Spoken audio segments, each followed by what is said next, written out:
The growing questions this morning: did the Trump administration commit a war crime? This concerns a reported second strike on an alleged drug boat in the Caribbean after the first strike left survivors. Now, President Trump says he does not know what happened.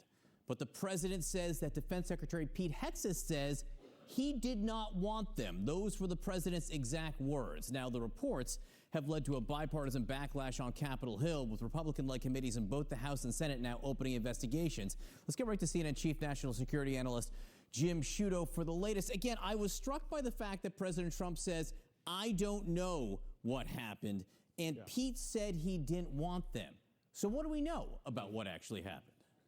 Yeah, and Trump said he wouldn't have wanted a second strike on survivors as well. I mean, that gets to what you said right correctly, John, is that there's been bipartisan question and to some degree outrage at this strike. And to be clear, there were already bipartisan questions about the strikes prior to this particular one, questions about the legal justification for using deadly force against these drug boats. Now you have this second issue, and that the first strike killed a number of those on board, but not all of them, and that U.S. forces carried out a second strike to kill the survivors.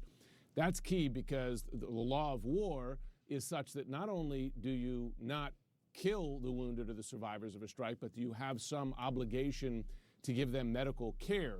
And if folks at home are watching this and saying, oh, but they're alleged drug dealers, et cetera, I mean, go to the Vietnam War, the World War II. U.S. medics provided medical care to wounded soldiers of enemy forces. You know, this is about the law of conflict. So now you have bipartisan investigations both in the House and the Senate. And keep in mind, these are Republican-led investigations, of course, John, because they have the majority in both the House and the Senate. And it speaks to broader questions about these operations, right? Because, as I said at the start, there were already questions, there were already demands from both Republican and Democratic lawmakers prior to this for the administration to better articulate its legal justification for any of these deadly strikes. And they have not been satisfied with those answers. Among their sources of dissatisfaction is that there's been no written legal justification given, which, as I understand it, speaking to folks on the Hill, is required for this sort of thing. So, listen, it's going to be a major issue for not just this administration, but also the Defense Department as these investigations go forward. Yeah, and again, as Senator Angus King just said, the facts will largely dictate this. If there was a second strike, if there was a strike on survivors, that in itself may cross a line there. Then the question is, who authorized it? These are questions that will, I think, be answered over time.